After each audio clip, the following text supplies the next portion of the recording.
Você está ouvindo o Pudim, o podcast unificado de diálogos multidisciplinares da Alta FPR. Nesse episódio, teremos como convidada a Ana Vitória Miranda Pacífico. Ela é graduada em História pelo Centro Universitário de Belo Horizonte e tratará do tema da utilização de música em sala de aula e um bate-papo acompanhada de seus colegas Paulo Roberto de Jesus Costa e Wesley Cláudio Dias.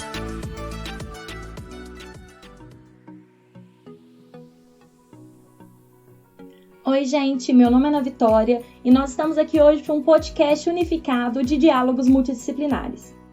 Como eu disse para vocês, meu nome é Ana Vitória, eu sou formada em História e meu foco de pesquisa é na música como ferramenta no ensino da história. E hoje, então, nós vamos pensar na música também como ferramenta no ensino multidisciplinar, como que ela pode ser aplicada também em outras matérias.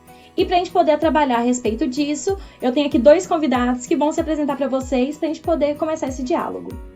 Bom, meu nome é Paulo, eu sou estudante de licenciatura em Geografia no IFMG, no campus Ouro Preto. E eu estou no 7º período atualmente e tenho já uma certa experiência com estágio em escola, já tive momentos onde tive que incorporar a música dentro da sala de aula, então a gente vai tentar fazer um debate aqui hoje inclusivo e multidisciplinar. Oi, gente, meu nome é Wesley, sou estudante de Ciência da Computação na Universidade Federal de Ouro Preto. Eu trabalho com desenvolvimento back-end. E aí, então, a gente consegue ver que nós vamos ter aqui opiniões bem, divergentes, bem da área, fora da área também, para a gente poder conversar, porque a educação, no caso, ela vem de todos os lados. E aí, eu queria ver com vocês o primeiro ponto, que é o seguinte: de onde que vocês acham que surgiu essa necessidade de estudar o tema? Como que é a relação de vocês com a história, com a geografia, para a gente poder pensar o uso da música em sala de aula? Vocês já tiveram esse contato, não tiveram esse contato? Como que isso foi? Então, eu acho que até o fundamental e o médio, a geografia e a história para mim sempre passavam meio como matérias de segundo plano, sabe? Porque eu acho que tem muito disso de dar um enfoque para o português, para a matemática e colocar as outras matérias meio que assim de lado, né? Então, eu não conseguia fazer essa associação de que uma matéria era complementar à outra. Que eu conseguiria, por exemplo, com a música, estudar sobre matemática, filosofia, história e geografia ao mesmo tempo, entendeu? Então, até o período da graduação, de eu chegar na graduação, eu não conseguia enxergar o ensino dessa forma multidisciplinar também. No meu ensino médio, eu também não tive nenhuma experiência com isso.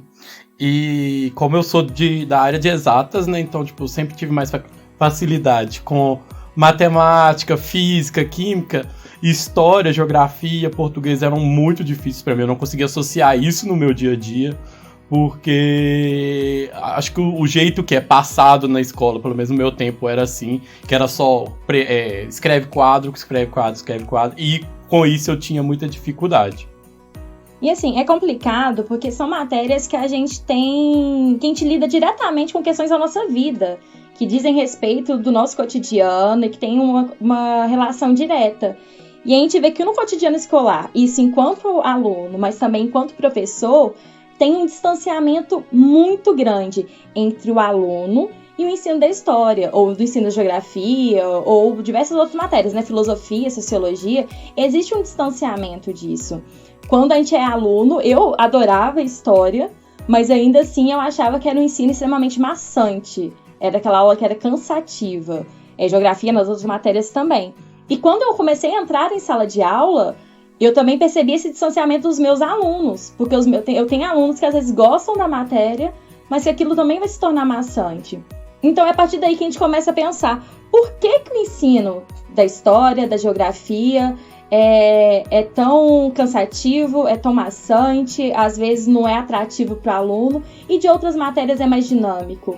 Onde que a gente está errando aí? O que está acontecendo, ao longo da nossa história, com a educação? O que aconteceu aí que isso começou a se distanciar? E foi esse o ponto que a gente inicia para minha pesquisa, pelo menos, né? Foi esse ponto que eu comecei a pensar, porque para mim era extremamente incômodo estar dentro de sala de aula e ter sido formada para poder passar texto no quadro, para os meninos poderem copiar, e aí depois você passa um questionário para eles poderem responder. E é isso.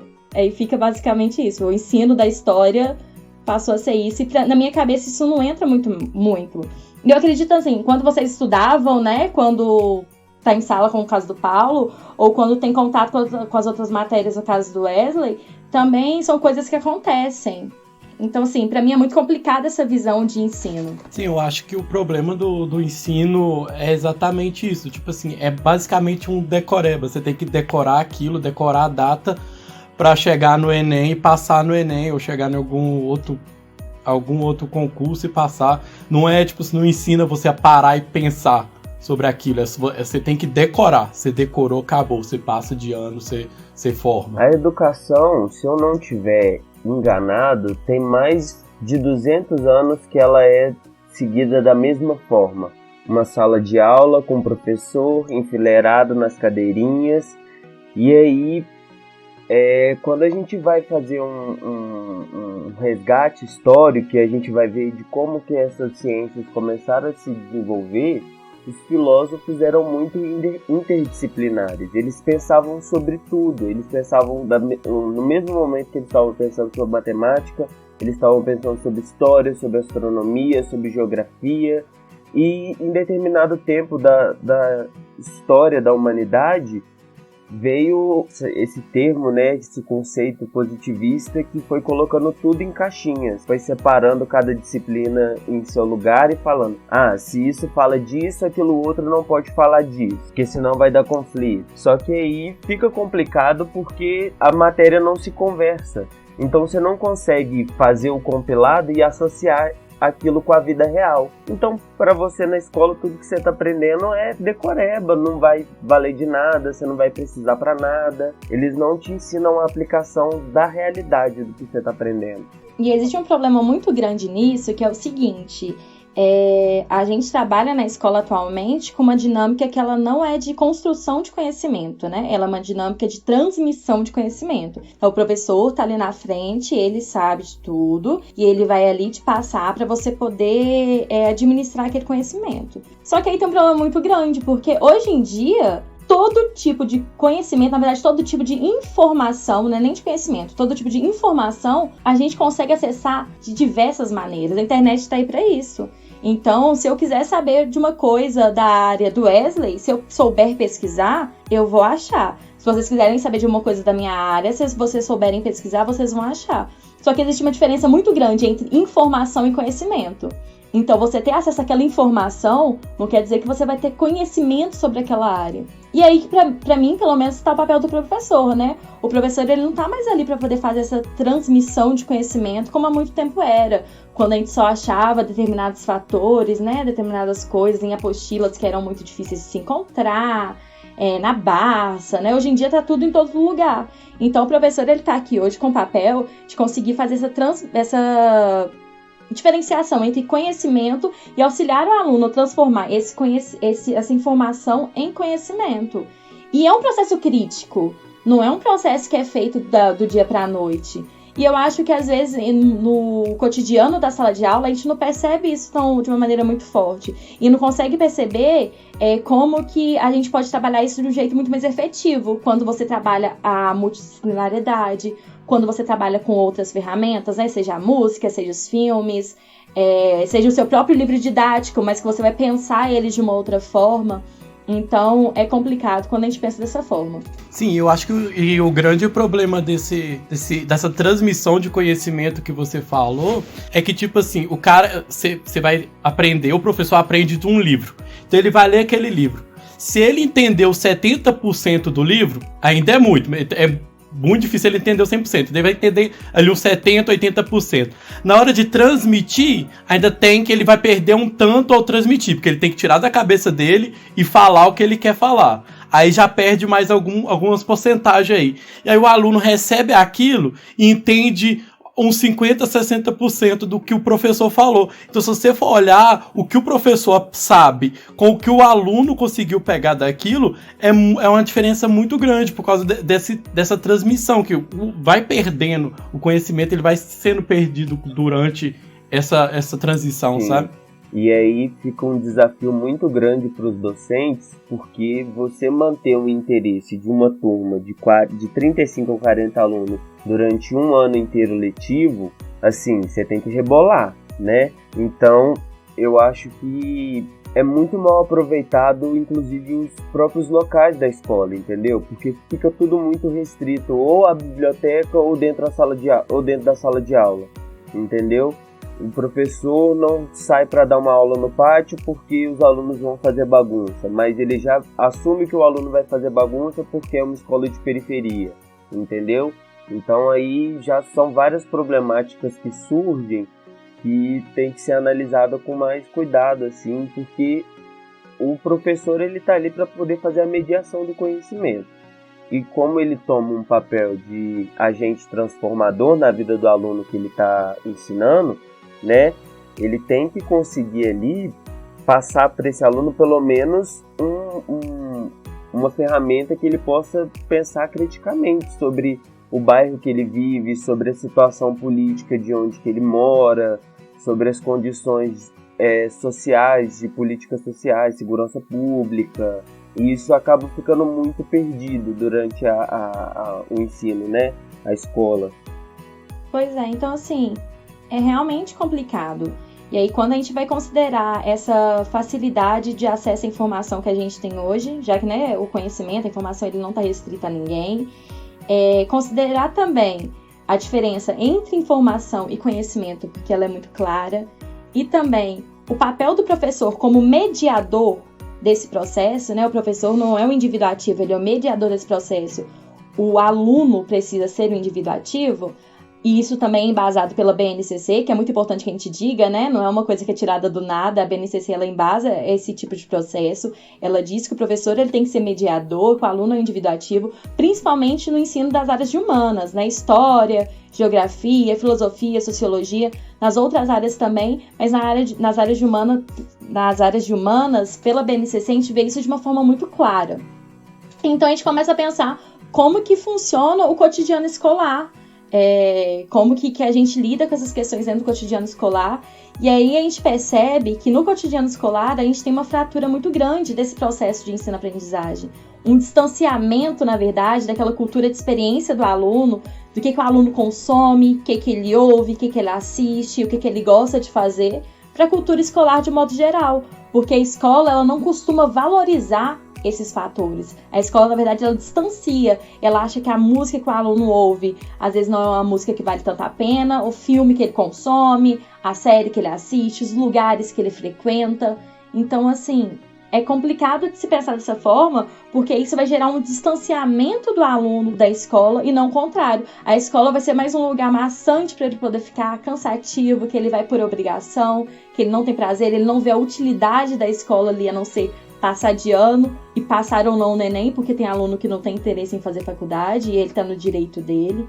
Então, assim, a gente pensa que todo esse processo, ele não vai aproximar de maneira nenhuma o aluno. Pelo contrário, ele vai distanciar e vai aumentar ainda mais essa fratura no processo de ensino-aprendizagem que a gente tem. Eu acho que uma coisa importante também é que a nossa sociedade evoluiu. Na minha época não tinha celular, tipo, não era todo mundo que tinha celular. E hoje em dia o estudante ele tem celular, por mais que a escola proíbe, ele vai dar um jeito. E se a aula tá ali, tá cansativa, tá maçante, ele vai começar a pegar o celular dele e não vai estar mais prestando atenção no que o professor tá falando, no que o professor tá passando. Então acho que tem que ter um dinamismo maior para prender a atenção daqueles alunos. É uma premissa que, assim, é básica. Toda e qualquer profissão, ela evoluiu, gente. Todas as profissões evoluíram. Por que o professor, né, o docente, a educação como um todo, que aí não é só o professor, na verdade, a educação como um todo, ela não vai acompanhar essa evolução. Você diz uma coisa que é fato. O aluno, ele tá com o celular dentro da sala de aula, se ele quiser usar, ele vai usar. Se ele não tiver internet, ele vai dar um jeito de ter ali, vai pedir para um colega rotear, que seja, vai ouvir uma música que ele não precisa de internet. Por que não utilizar, então, dessas ferramentas que ele já tem que ele já se apropria em sala de aula. Porque não é aquilo que é visto de uma maneira tão maléfica, né? O celular do aluno, a música que ele ouve, o que ele gosta de fazer, em vez de tornar isso uma coisa ruim, por que não se apropriar disso e utilizar isso em sala de aula? Eu tenho uma visão que muito assim, sabe? Desde os períodos da escravatura que o Brasil passou, a gente teve várias questões, inclusive no acesso de pessoas negras às escolas, que veio acontecer há um tempo depois do que pessoas brancas já estavam sendo escolarizadas. Então, assim, quando a gente pensa numa estrutura e num sistema, ainda mais em 2020, onde a pauta do antirracismo ficou latente, as pessoas estão falando sobre, e aí isso virou uma pauta, a gente tem que entender que, principalmente em escolas com alunos com perfis vulneráveis, essa desvalorização da cultura do local que o aluno vive é muito prejudicial para a cabeça do aluno, porque ele começa a odiar o lugar da onde ele vem, entendeu? Ele não se apropria daquele lugar. Ele vai para a escola, ele vê que ele ouve uma música que é característica da galera do bairro e é rechaçado, e vai para a direção, e o celular, e aí nada do que ele vive diariamente é exaltado nesse espaço escolar. Ele começa a como é que eu posso dizer, a não gostar mais do espaço escolar, porque ele vê o espaço escolar como um local restritivo, e também começa a mudar a visão dele, a concepção do local onde ele está vivendo, onde ele está morando, entendeu? Então, o papel do professor, ele vai muito além do que só mediar o conhecimento, entendeu? A escola, eu acredito que deveria ter um papel também mais conjunto com a comunidade, de entender qual contexto que esses alunos vêm, qual que é o lazer que esses alunos têm na disposição deles, entendeu? Para os professores terem mais informação sobre a vivência desses alunos, para a gente tocar nesse ponto que você falou, da experiência do aluno, de levar em consideração a experiência do aluno na hora do ensino-aprendizagem. Sim, e eu acho que é muito mais fácil também você conseguir ir de fora pra dentro, sabe? Tipo, você mostrar, tipo, ó, aqui você mora na favela e por que aquela favela virou favela? Que é muito melhor você fazer isso, tipo, mostrar ele aonde que ele tá e por que chegou ali, do que fazer o contrário, começar lá atrás e tentar fazer ele associar o lá atrás com o agora. O processo contrário é muito mais fácil. Sim. E assim, é complicado pra gente pensar, porque o aluno ele já chega pro ensino da história com distanciamento, né? Ele não quer saber, ele tem que... Por que eu tenho que saber o que aconteceu há 500 anos atrás? E quando ele consegue fazer essa reflexão, que realmente o que aconteceu 500 anos atrás vai influenciar no lugar que ele mora, nas pessoas que ele convive, onde que ele trabalha, onde que ele frequenta, é uma reflexão que ela é muito mais efetiva. E quando a gente faz esse processo regresso mesmo, que é o que a gente propõe, né, com essa ferramenta que foi desenvolvida a respeito da música na história, que a gente pegar as músicas atuais que o aluno consome, que ele utiliza no dia a dia dele, que ele gosta, e trabalhar em cima dessas músicas, e depois que a gente trabalhou em cima dessas músicas que são consumidas pelos alunos, e aí recuando, pensar uma música um pouco mais antiga daquela mesma temática, e aí trabalhar a história em cima disso. Quando a gente faz esse exercício, você percebe que o aluno ele se envolve muito mais. Porque para ele, aquilo naquele momento tem um significado. Ele está vendo uma relação com a vida dele. E o ensino ele tem que estabelecer uma relação com a vida. Porque se o ensino ele não estabelece uma relação com a vida, para que ele vai usar aquilo? De qualquer forma, tem que ter alguma significância. Então, quando a gente faz esse exercício, que eu acho que assim, é o básico da proposta metodológica, é o essencial para a gente poder trazer aquele aluno para o processo de ensino mesmo, para ele estar participativo ali. E assim, participativo não de uma forma forçada ou obrigatória, né? Mas de que ele se sinta realmente interessado em participar. Ele fazer parte mesmo, ele ajudar a construir. Quando a gente fala do aluno ele ser o ativo no processo de ensino-aprendizagem, é isso mesmo, de parte dele. Eu acho que a partir disso, assim, a gente encerra mais essa parte e começa a falar, então, tipo assim, das disciplinas em si. Como que a gente pode pensar essa aplicação nas disciplinas em si. E isso traz muito a metodologia de Paulo Freire, né? Que é trazer a vivência do aluno para dentro da sala de aula. Que é trazer, por exemplo, as palavras geradoras, as palavras que estão no cotidiano ali do aluno, as ferramentas que o aluno tem acesso para poder ensinar ele a partir do que ele tem, do que ele já tem ali nas mãos, sabe? Se ele sabe fazer uma receita de cuscuz, bora montar uma aula em cima de uma receita de cuscuz, que a gente pode ensinar sobre agricultura, a gente pode ensinar sobre matemática com medidas, a gente pode ensinar sobre português, de tipo de formas de texto, em várias coisas a gente pode, né, usar a interdisciplinaridade para poder trazer um ensino mais completo, um ensino mais inclusivo. Isso é muito importante. Eu acho que enquanto a rede de ensino, a rede educacional ou o professor enquanto indivíduo não entender que ele precisa ter algum tipo de conexão com o aluno e levar em consideração o contexto que o aluno vive, ele não vai conseguir uma proximidade. E o ensino, o processo de ensino, ele não vai ser tão efetivo quando você não tem esse processo de proximidade. Então, assim, é uma relação que precisa ser estabelecida. E é uma relação que ela vai ser muito mais positiva também para o próprio docente quando a gente conseguir estabelecer isso. E aí eu gostaria de destacar aqui, porque longe, né, de mim estar criticando os outros métodos de ensino. A gente sabe que a aula expositiva em inúmeros momentos ela é muito útil, ela é muito efetiva. Que os outros métodos de ensino, né, as outras metodologias que existem, a gente utiliza, elas são extremamente úteis, mas existem momentos que a gente precisa estar mais atento a não o que o professor quer fazer, mas sim o que o aluno precisa. O que eu posso fazer ali, se eu estou vendo que minha aula não está sendo tão efetiva, o que eu posso fazer aqui para poder ajudar, para poder atrair meu aluno, para poder ajudar a compreensão daquele aluno? O que eu posso fazer para poder melhorar? Porque o papel do professor é auxiliar o aluno, e não do aluno auxiliar o professor, né? O papel é contrário, o serviço ele é contrário. Então, assim, nós sabemos que uma sala de 35, 40 alunos, você não vai conseguir uma metodologia que vai conseguir atender a todos da mesma maneira, da maneira mais efetiva possível. Mas você não pode fazer também o trabalho reverso de pensar como que eu quero dar minha aula. E sim como que a minha aula pode ser mais efetiva para os meus alunos, pode ser mais proveitosa para os meus alunos. Então, eu acho que falta, às vezes, dessa inversão. E aí, é uma questão que é comprovada, assim, por historiadores que dizem que a gente perdeu muito dessa vontade da aula, né? A gente sofre muito com uma leviandade que foi comedida, que foi instituída no processo de ensino lá nos anos 70, nos anos 80.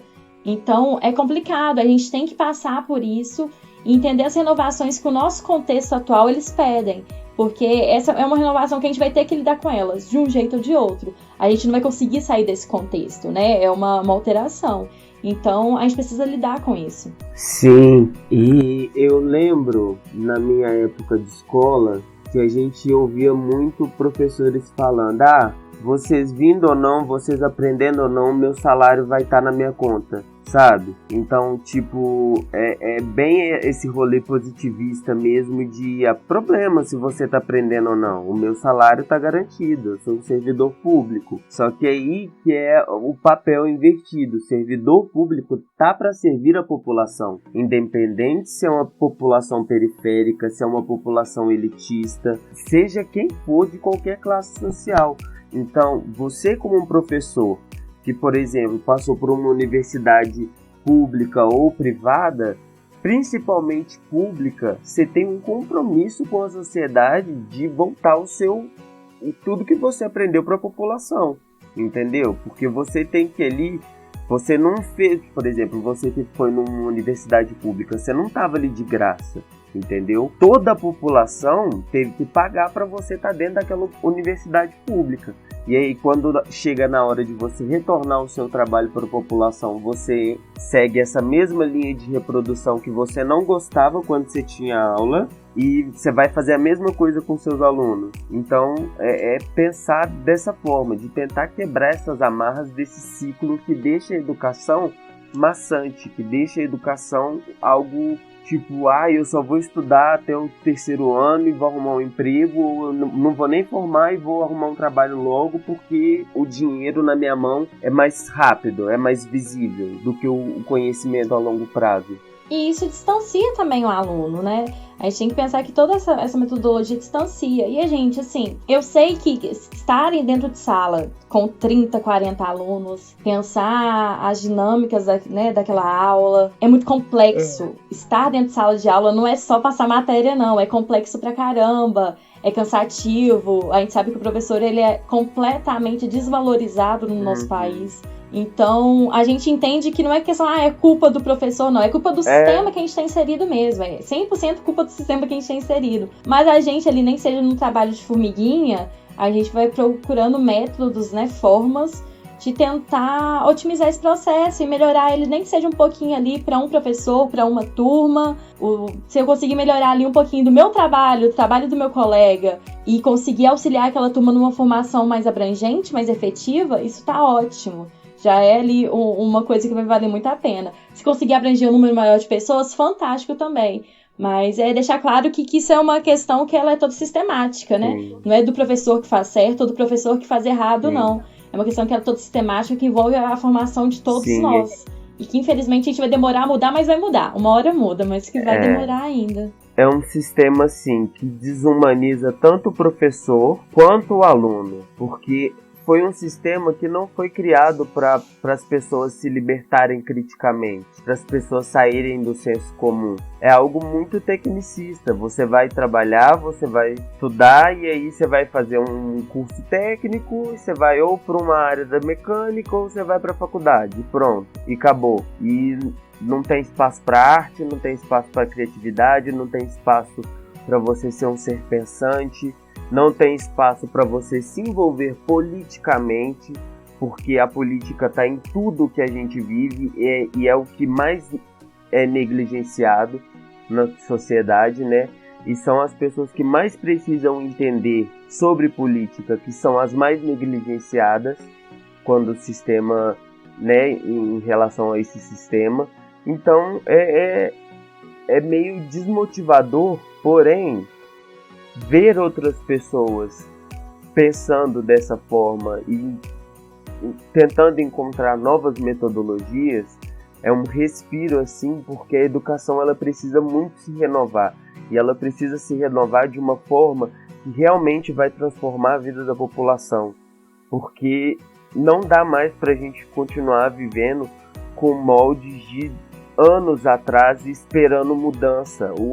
Como é que é? O conceito de insanidade é esse, né? Fazer a mesma coisa repetidamente e esperar resultados diferentes. Isso aí é loucura. Então a gente vai ter que explorar novas metodologias. A pandemia eu acho que acentuou muito isso também, né? Embora seja muito complicada essa questão do EAD, mas eu acho que já é um ponto de partida para a gente começar a pensar em metodologias diferentes pós-pandemia, ou nesse novo normal, para a gente tentar trazer de novo esse vigor para a educação, uma educação que dá, o aluno acorda com vontade de ir para a escola, e não porque ele vai ver os amigos dele, porque ele vai conversar, porque N outras razões, mas porque vai ter um professor lá que vai dar uma aula para ele tão interessante que ele vai perder o sono, entendeu? Ou que se ele chegar com sono dentro da sala de aula, o professor vai ter a humanidade ali de perceber que está acontecendo alguma coisa diferente, entendeu? Que alguma coisa que, por exemplo, o aluno não dormiu em casa por algum motivo, porque é uma realidade, entendeu? Às vezes o aluno chega em casa, o aluno chega na escola de manhã morrendo de sono porque ouviu o pai batendo na mãe a madrugada inteira, entendeu? E o professor só enxerga um aluno desinteressado e dormindo, quando na verdade não é o que está acontecendo, entendeu? Então é ter essa humanidade de tentar identificar essas coisas. É claro que sim, tendo sempre noção dos limites. Professor não é super-herói, professor não tem o poder de mudar tudo. Mas você treinando o seu olho para ter uma visão mais humanizada com o seu aluno, já traz uma mudança, pelo menos para a vida de 1, de 2, de 3, já é algo que está sendo feito. E eu acho que esse negócio de não desenvolver um senso crítico é reflexo da nossa sociedade hoje, é reflexo do governo que está, de tudo, sabe? E por causa igual você falou, do ensino ser focado para você fazer um curso técnico e tudo, as matérias mais valorizadas são as matérias de exatas, e são deixadas as matérias de humano de lado. E é as matérias de humanas que te dá esse senso crítico. Eu tava lembrando aqui agora de uma professora que eu tive de sociologia. A matéria, tipo assim, a pontuação que ela dava durante o ano, ela não dava prova, e você tirava 20 pontos de copiar tudo que ela passar. Era isso que ela olhava. Tipo, ela olhava o seu caderno no final do semestre, do bimestre. Se você tivesse o caderno completo, você ganhava 20 pontos. Se você não tivesse, você perdia os 20. E aí os 5 pontos que sobrava era de conceito. Sociologia, que é uma coisa que, tipo assim, é uma coisa que todo mundo precisa, é uma matéria que desenvolve esse senso crítico. Aí, o que um aluno vai aprender só copiando do quadro e no final do bimestre mostrar pra professora que copiou tudo direitinho? Pois é. E fora que, assim, o aluno ele vai internalizar uma ideia de que aquela matéria não tem valor nenhum. Se a própria professora não valoriza aquela matéria, porque se ela valorizasse ela faria diferente, por que ele vai ter que valorizar? Não é? Qual que é a relevância que aquela matéria vai ter? Então, isso acontece muito, isso acontece demais, e pelos mais diversos motivos. Às vezes a professora só não tá afim, às vezes ela tá tão massacrada pelo sistema que pra ela já não faz mais sentido. Às vezes o currículo escolar, alguma pressão escolar força ela a agir daquela forma, então ela nem queria tanto, mas existe uma pressão externa que a gente sabe que acontece bastante pra poder que force ela a agir daquela forma. Então, assim, é muito complexo, é muito difícil, é complicado demais. E é importante que a gente entenda tudo que envolve esse contexto escolar pra gente poder entrar nas temáticas que a gente precisa, porque não tem como você pensar em metodologia escolar sem pensar o contexto que vai envolver aquela metodologia.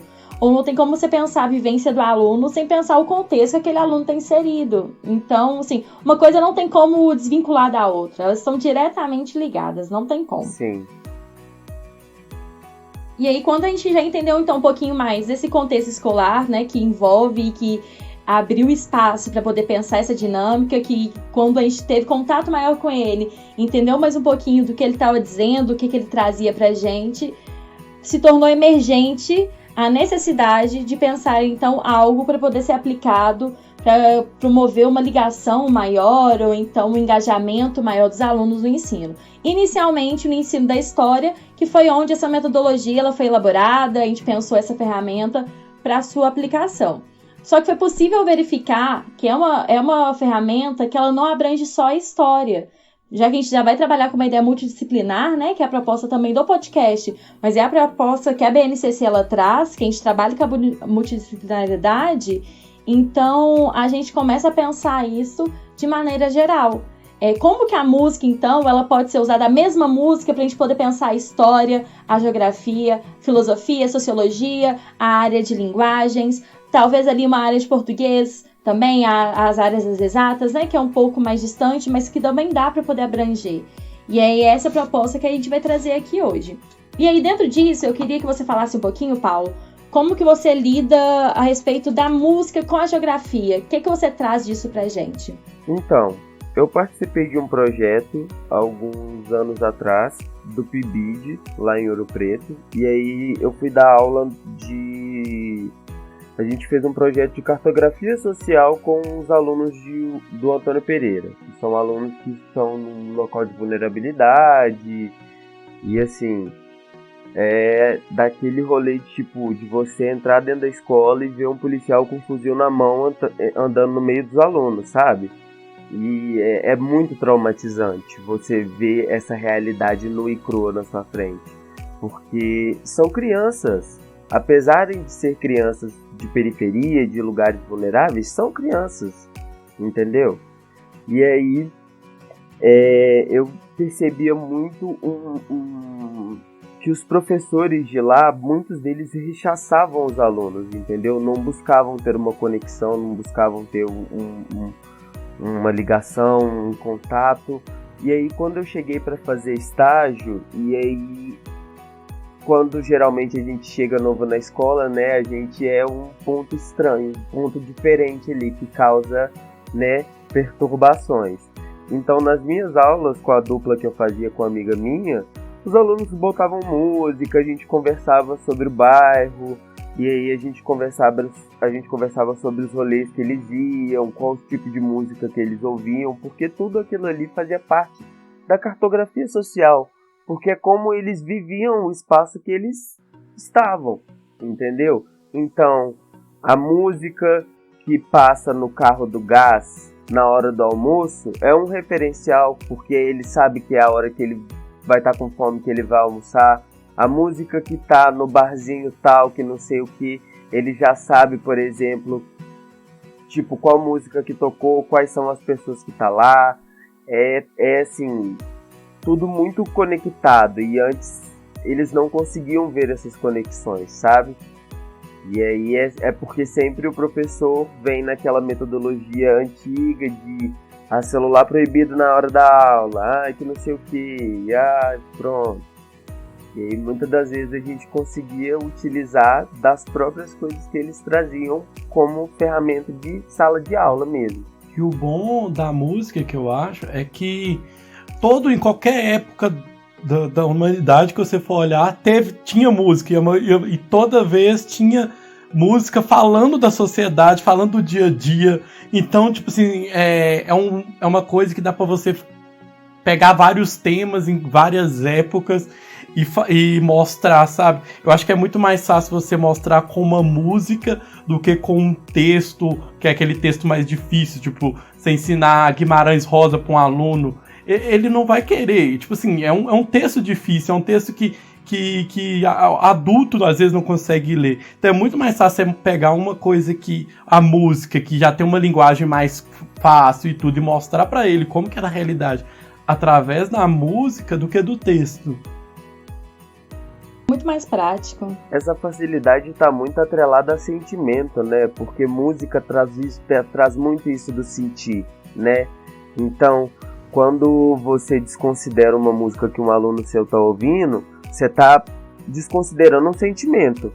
Porque se ouvir música é sentir, e se causa sentimento em nós estar presente de música, ela também pode ser usada como uma forma, tipo, de mais impacto, de mais atrativo para poder puxar esse lado educativo. Porque aí você não está só impondo um conteúdo, você não está trazendo uma música de um contexto passado, de uma época passada. Não que isso seja proibido também, porque você pode fazer os paralelos, você também consegue fazer contextualização, mas trazer informações e mídias que são contemporâneas, que os alunos têm acesso hoje em dia, e conseguir fazer essas análises em cima disso, traz mais significado, porque o aluno cria uma simbologia, ele tem ali algo a mais, entendeu? Do que apenas uma aula. Ele cria um sentimento em volta, ele cria, através da música, ele cria um sentimento em torno do ensino ali também. E é uma questão que é interessante que o Wesley levantou, que é o seguinte: as temáticas sociais, elas estão sempre, de maneira constante, presentes na música. A gente consegue ouvir as músicas, né, que a gente consome hoje em dia, que são produzidas hoje em dia. Elas vão trazer uma série de problemáticas sociais no nosso contexto. A música de 50 anos atrás, ela vai trazer uma série de problemáticas daquele contexto. Isso vai se mantendo, está sempre presente. E existem algumas questões sociais que se mantêm. Então a gente vê a questão da mulher, por exemplo, né, a luta da mulher pelos seus direitos, que é um dos meus focos. Que teve mudanças, teve inúmeros avanços, mas que ainda assim é uma constante do nosso cotidiano, é uma constante no nosso contexto atual, e que a gente pode trabalhar essa mesma temática utilizando várias músicas. Eu posso pegar uma música que foi produzida nesse ano, que as meninas consomem, que os meninos consomem, e para eles trazem questões ali que são comuns, né? Mas que vão trabalhar questões ali de salário, do lugar da mulher. Se uma mulher num funk, por exemplo, ela afirma que ela vai fazer o que ela quiser, que ela vai sair sim, que ela vai dançar sim, e é uma das músicas que os meninos mais consomem hoje em dia, a gente pode sim pegar essa música e trabalhar com ela para poder pensar até onde essa mulher foi para ela poder chegar a esse direito, de onde que esse direito vem. E aí pegar uma música de 20, 30 anos atrás e pensar como que a mulher se via nessa música de 20, 30 anos atrás, uma música de 100 anos atrás também, e pensar, fazer essa reflexão. Então, se a gente pega uma coisa, é uma música que ela é atual, que ela é próxima do aluno, e faz esse trabalho reverso, né? Você vai voltando e você vai trazendo o aluno junto com você nessa volta, a partir de uma música que ele gosta, que ele ouve, que ele chega ali pra você e fala, ó, professor, olha isso aqui. Na maioria das vezes querendo te mostrar, pra poder ver ali se você vai xingar, se você não vai xingar. Às vezes uma questão até de te questionar, porque o aluno faz isso, a gente sabe, adolescente principalmente, faz pra caramba. Mas você consegue fazer esse trabalho. E é um trabalho que é interessante e é um trabalho que ele é efetivo. Sim, eu acho interessante também, porque hoje é o funk e o rap que as crianças mais escutam, né? E são um tipo de música que é muito marginalizado, é muito criticado, fala que é um tipo de música que não deve se ouvir, e ao você ensinar ele alguma coisa sobre a questão do feminino, do racismo, mostrando aquela música, é uma música que ele ouve, que é uma música que a sociedade fala com ele para não ouvir, mas você mostrar que aquela música tem um valor, isso também traz uma significância para ele, que tipo assim, ele vai ver que ele pode continuar ouvindo as músicas que ele ouve, porque as músicas que ele ouve tem valor sim, que mesmo que a sociedade critique, a sociedade que tá errado, não é ele de ouvir aquela música. É, porque a gente vive num contexto de desvalorização, né? A gente desvaloriza o aluno em todos os sentidos possíveis, principalmente se for um aluno periférico. E aí tudo que envolve a cultura dele é desvalorizado, é rechaçado. Quando a gente começa a valorizar aquilo, a gente não tá valorizando nem só o que o aluno consome, mas ele como indivíduo também. Fala, olha, aquilo que você gosta é bom, tá? Não precisa acreditar no que eles falam que é ruim, não. O que você gosta é bom, o que você faz é bom, o que você pretende fazer futuramente é bom também. Então você cria ali uma rede de apoio pro aluno, de valorização dele também. Eu lembro de um episódio que aconteceu numa aula de estágio que eu tava fazendo, e eu comecei a conversar com os alunos sobre a questão do Renan da Penha, que teve toda aquela questão que ele foi preso, que ele foi acusado de ser olheiro e tal. E aí dá pra você trabalhar várias questões, né? Porque o funk, ele vem ali desde 2015, 2016, sofrendo ataques na política de criminalização, assim, fortíssimo. E os artistas também. E aí esse negócio do Renan estourou, e é uma questão pra gente analisar, assim, seriamente. Porque quando a gente pensa em segurança, e olha o que a gente tá trazendo no contexto de música, olha o tanto de coisa que a gente vai abranger. Segurança pública. Se é segurança pública, essa segurança é pra quem? Quem tá precisando ser seguro, entendeu? Pra quem eles estão fazendo essa segurança? Porque a favela tá morrendo gente a roda doidado, com bala perdida, entre aspas, né? Porque eles atiram sem dó. E aí você vive num contexto periférico. E aí você sabe que a polícia é violenta do jeito que é, no contexto onde você vive. Você não vai avisar os seus vizinhos de que o camburão tá passando e que a galera pode ser perigoso. Então é uma questão assim de vivência, entendeu? Teve uma fala que eu ouvi uma vez que não tem como você cantar e escrever histórias sobre o barquinho e o sol se pondo se você só vê tiro e bomba. Não tem como, é questão de contexto. Entendeu? Então, como a sociedade tenta suprimir essa questão cultural do funk, é uma maneira também de silenciar essas histórias, de não deixar que essas histórias proliferem, para que as outras pessoas não se identifiquem, para que as outras pessoas não acordem também pela música e despertem o senso crítico também. Então é tudo um plano muito bem arquitetado para a gente continuar nesse marasmo. E eu tenho sentido que tem mudado um pouco durante os anos, mas ainda tem muito, né? Que é esse complexo de vira-lata que tem no nosso país, que é de olhar para a nossa cultura e desprezar tudo sobre a nossa cultura. Sim, e a sociedade, ela sempre criticou o que critica ela. Se você olhar, o rock na época que começou, ele era criticado, ele era marginalizado exatamente pela mesma coisa, porque o rock criticava a sociedade, criticava quem estava no poder.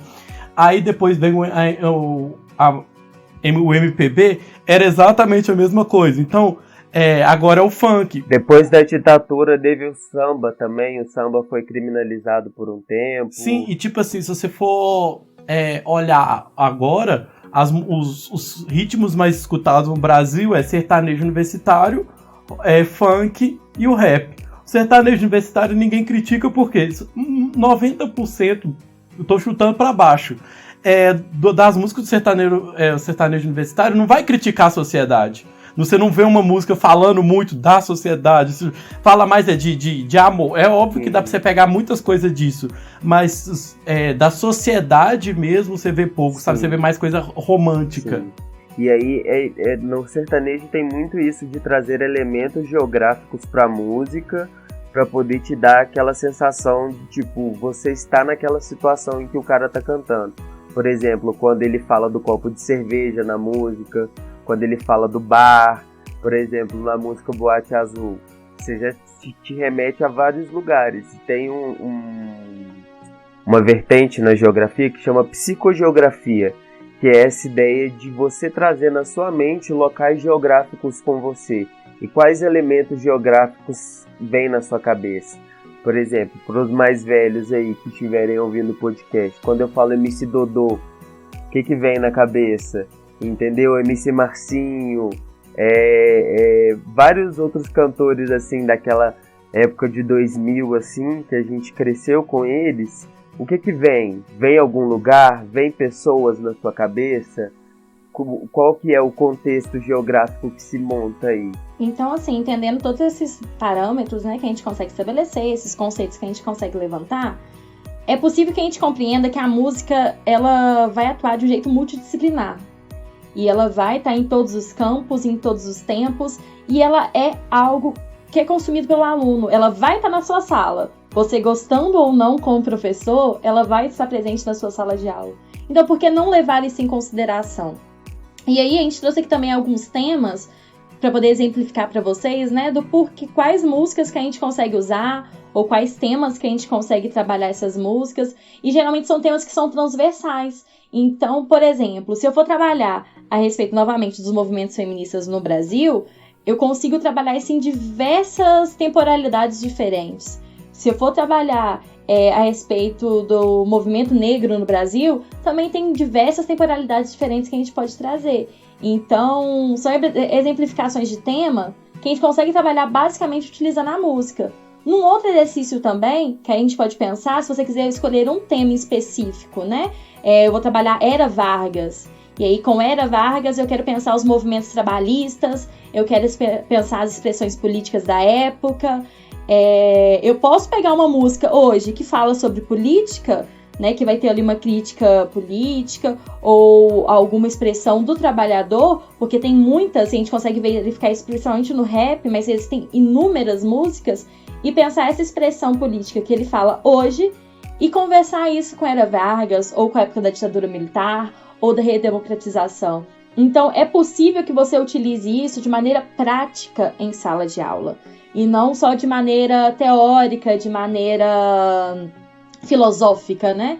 Isso, superficial. A gente não vai só pensar em levantar críticas sociais, não. A ideia é que você consiga utilizar dentro de sala de aula para poder passar uma matéria assim, do mesmo jeito que você utiliza o livro didático para poder aplicar uma matéria, você também pode utilizar uma música para poder dar aquela matéria. E no final do ano, o aluno ter ali concluído todo o ensino que ele precisa ter. Porque a gente sabe, né, que de acordo com o nosso currículo, tem toda uma gama de conteúdos que o aluno precisa ir tendo ao longo dos anos. E a ideia nunca, em momento nenhum, é abrir mão disso. Mas sim que esse conteúdo ele fica um pouco mais próximo do aluno, mais prazeroso para o aluno. Sim. E é isso, né? A gente tem também que, quando pensar em educação, tem várias questões que, se a gente for parar para pensar, são pouco tempo que a gente tem para resolver. Por exemplo, a escravidão acabou tem 132 anos, sabe? Então são coisas que a gente precisava já ter corrido atrás há muito tempo atrás para poder dar equiparar ali, né? As questões feministas também. A gente está começando a tratar dessas questões com mais afinco e sentar e questionar e perguntar mesmo agora, em 2020, que eu acredito que a gente já devia estar com grande parte dos debates que a gente tem hoje resolvidos. E o da educação é um deles, entendeu? Porque é só a gente olhar todo país que tem um bom desenvolvimento, que tem tá num bom, como que eu posso dizer, patamar social, investe na educação, entendeu? Dá suporte para uma metodologia que vai ser realmente eficaz na vida do aluno. Aquele aluno ali, ele não está entrando simplesmente como mais como um número, como estatística. Ele está entrando como um ser humano, como uma pessoa que vai receber uma formação para poder viver em sociedade. Portanto, ele é tratado com o respeito que merece, né? Com o cuidado que precisa ter, porque a formação de uma pessoa para a sociedade é extremamente importante. E eu acho que entrando nesse assunto de formação para a sociedade, eu acho que falta também algumas matérias na escola hoje em dia, sabe? Eu acho que todo aluno deveria saber, toda pessoa que forma deveria saber direito básico, deveria saber finança básica, que é matéria que dá para colocar também, sabe? Que, tipo, ajudaria a sociedade. Você ensinar uma pessoa os direitos que ela tem é melhor para a sociedade, porque a pessoa não vai deixar aquilo passar. Se você ensinar a questão de finança para todo mundo, o cara vai parar de falar, imposto é roubo. Porque ele vai entender que para que serve o imposto, o que o imposto traz, o que o imposto não traz, entendeu? Eu acho que tem que olhar, não é muito assunto desse podcast, mas eu acho que é uma coisa que a gente tem que pensar também. É porque é naquela premissa que já dizia a Darcy Ribeiro, né? Que a crise na educação, ela não é uma crise, ela é um projeto. Então, qualquer uma dessas matérias, elas vão ajudar o aluno a pensar, a se desenvolver. E quem pensa, né? Quem aprende, quem pensa, critica. E quem critica não vai aceitar um governo que te rouba, que te desrespeita, né? Ele derruba um governo desse tipo. Então, não é interessante para eles nutrir indivíduos pensantes, indivíduos que criticam. Então a gente percebe que é real. Eu acho que essa é uma premissa básica. A crise da educação no Brasil, ela não é uma crise, ela é um projeto. Foi construído para as pessoas decorarem, passarem e trabalharem. Ponto. Eles não querem ninguém que pense. E aí vai virar um projeto, vai virar um problema, né, na verdade. E aí a gente tem as interseccionalidades, né? Porque a gente tem a questão educacional da mulher, a gente tem a questão educacional da mulher branca, da mulher preta, da mulher trans, entendeu? A gente tem a educação do homem negro, do homem branco, do homem negro gay, do homem branco gay, entendeu? E transgêneros, e são várias interseccionalidades que eu lembro que na minha época da escola, ter que lidar com as coisas da escola do jeito que o sistema escolar era, mas as minhas questões internas que eu tive que me descobrir assim, por minha conta, que eu não tinha ninguém para conversar sobre, eu não tinha nenhum tipo de apoio para receber informação, que naquela época não era tão fácil, né? Então, assim, era uma luta muito árdua conciliar você descobrir quem você é junto com o ensino ali, porque o ensino, ele, querendo ou não, tá te forçando a ser uma coisa. Ele tá te encaminhando a ser algo logo. Então ele não te dá muito espaço para você se descobrir. Porque ele quer que você seja uma coisa só. Um trabalhador que vai lá às 7 horas da manhã e sai 8 horas da noite. É um tema muito complexo. E é um tema, assim, que renderia horas pra gente poder falar. Tem muita coisa. Mas, infelizmente, nós não podemos continuar a partir daqui. Eu queria agradecer vocês pela presença, pela participação. É muito importante que a gente dialogue a respeito dessas coisas, né, desses fatores. Então, muito obrigada pela presença dos dois, pela participação dos dois. De nada. Queria dizer também, para quem tiver interesse a respeito da metodologia em si que foi desenvolvida, né, a pensar sobre a metodologia, a aplicabilidade dessa metodologia, as etapas dela, vai estar disponível para vocês o link do meu minicurso, que está disponível também no YouTube. Então, se vocês não encontrarem o link, a música como ferramenta no ensino da história, tá lá no YouTube, e lá a gente tá falando do passo a passo de como pensar essa metodologia e como aplicar essa metodologia também. Novamente, muito obrigada pela participação, pela presença. Gostaria de pedir desculpa caso tenhamos divagado demais do assunto, né? Porém, tudo engloba. Como é interdisciplinar, tudo se conecta. Eu que agradeço o convite e é legal, tipo assim, eu não sou da área, igual vocês, mas é legal debater, é legal ouvir e é uma coisa que afeta todo mundo, né? A educação afeta toda uma sociedade, então eu acho importante todo mundo debater sobre isso. Sim. Estaremos juntos em próximas oportunidades. Sim. Obrigada, gente. Tchau. Obrigado. E para vocês que ouvirem até aqui, muito obrigada pelo acompanhamento também. Espero que vocês tenham gostado e estamos juntos numa possível próxima oportunidade. Sim. Um beijo e tchau. Tchau. Tchau, tchau.